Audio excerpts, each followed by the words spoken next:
આપનો પરિચય? હું ચેતનભાઈ ત્રિવેદી, ગરડા બાર એસોસિએશન પ્રમુખ. શું આપનો પ્રશ્ન છે તેના વિશે જણાવશો?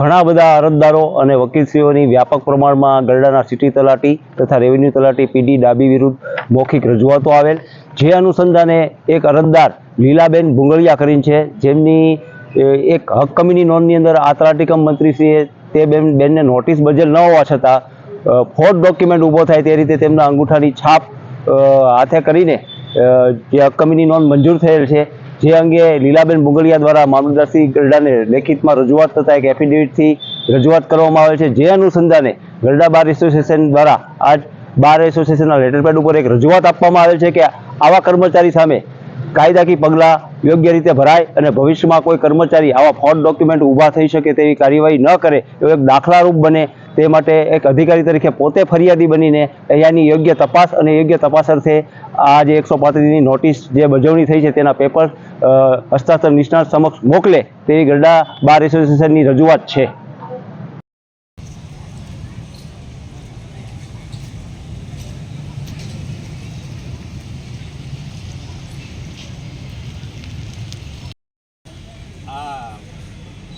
આવાને થોડુંક આવી ટેસ્ટિકલી હાલવાનું છે, એમાં કંઈ વાંધો નહીં. પોતે સરકારી કર્મચારી થઈને જો ફોર્ડ ડોક્યુમેન્ટ ઊભા કરતા હોય, લોકોના ઓલામાં કાયદાનો ડર જ ન રહે.